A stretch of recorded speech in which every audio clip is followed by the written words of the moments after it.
कि कुछ बूढ़े लोगों पर अत्याचार किया जा रहा है। तब उन्होंने महादेव से पूछा कि बुढ़ापे में लोगों की बेकदरी क्यों होती है, कोई उनकी क्यों नहीं सुनता और उनका कोई सम्मान क्यों नहीं करता। माता उमा के ये प्रश्न सुनकर महादेव बोले, प्रिय पार्वती, जब सृष्टि का निर्माण हुआ था तब सभी प्राणियों की उम्र 40 वर्ष निर्धारित की गई, जिसमें से मनुष्य को भी जीवन जीने के लिए 40 वर्ष दिए गए थे। तो चलो मैं तुम्हें एक ऐसी कथा सुनाता हूँ जिससे तुम्हें अपने सभी प्रश्नों के उत्तर मिल जाएंगे। सृष्टि के रचयिता परमपिता ब्रह्मा ने ही हर जीव की आयु तय की थी। उन्होंने गधे, कुत्ते, उल्लू और मनुष्य सभी की उम्र 40 वर्ष निर्धारित की। अब ये तीनों जानवर अपनी अपनी आयु सुनकर बहुत प्रसन्न थे, लेकिन वहीं जब मनुष्य ने अपनी आयु सुनी तो उसका मन में बड़ा ही उदास हो गया, क्योंकि जैसा कि सभी जानते हैं कि मानव जाति की महत्वाकांक्षा ये कभी खत्म नहीं होती। उसका मन है, कभी शांति नहीं होता और वो हर समय लालसा से घिरा रहता है। उसने सोचा कि मैं सभी जानवरों में श्रेष्ठ हूँ, फिर भी मुझे इनके बराबर ही आयु प्राप्त हुई। अब उस समय तो मनुष्य ने कुछ नहीं कहा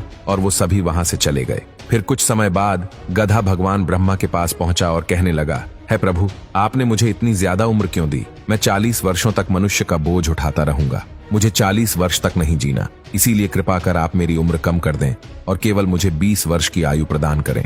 भगवान ब्रह्मा ने जब गधे की बात सुनी तो उन्होंने कहा कि ठीक है, मैं तेरी आयु कम कर देता हूँ, लेकिन तुझे अपनी आयु किसी को दान में देनी होगी। जिसके बाद ब्रह्मा जी ने गधे की आधी उम्र मनुष्य को दे दी और इस तरह मनुष्य की उम्र 60 वर्ष हो गए। फिर कुछ ही देर बाद ब्रह्मा जी के पास एक कुत्ता भागते भागते आया और वो बड़ा ही परेशान था। उसने भगवान से कहा कि आपने मुझे 40 वर्ष की आयु दी है, लेकिन मुझे इसका कोई फायदा नहीं।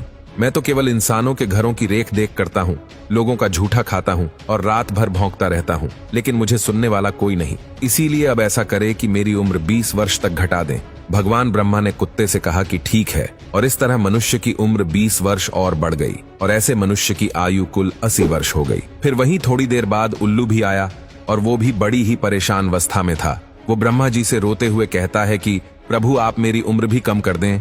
मैं रात भर सबकी रखवाली करता हूँ, पूरी रात जगता हूँ, लेकिन मेरा हाल चाल पूछने वाला कोई नहीं। इसीलिए मैं 40 वर्षों तक जिंदा नहीं रहना चाहता और आप मेरी उम्र आधी कर दें। भगवान ब्रह्मा उल्लू की सारी बातें सुनकर उसकी उम्र भी कम करने के लिए तैयार हो जाते हैं, जिसके बाद उल्लू की उम्र भी केवल 20 वर्ष रह जाती है और उसकी आयु के 20 साल भी भगवान मनुष्य को दे देते हैं। और दोस्तों, इस तरह मनुष्य की आयु 100 वर्ष हो जाती है, यानी कि मनुष्य की उम्र के केवल 40 वर्ष ही इंसान के होते हैं, लेकिन फिर वो 60 सालों तक गधे की उम्र जीता है। 40 से 60 के बीच वो गधे की तरह अपने परिवार का बोझ उठाता है, अपने बच्चों की जिम्मेदारी उठाता है और उन्हें पाल पोस कर बड़ा करता है। फिर मनुष्य 60 से 80 वर्ष का जीवन एक कुत्ते की तरह व्यतीत करता है। इस उम्र में उसे घर के एक कोने में चारपाई दे दी जाती है जहां वो पड़ा रहता है और उसी जगह पर उस व्यक्ति को खाना, पानी आदि दे दिया जाता है। अगर कोई घर में मिलने आता है तो वो अपने घर वालों को आवाज देता है कि देखो, कोई आया है। फिर भी उसकी आवाज सुनकर सभी अनसुना कर देते हैं। इसके बाद 80 से 100 वर्ष का जीवन वो एक उल्लू की तरह व्यतीत करता है, क्योंकि रात के घने अंधेरे में भी उसे नींद नहीं आती।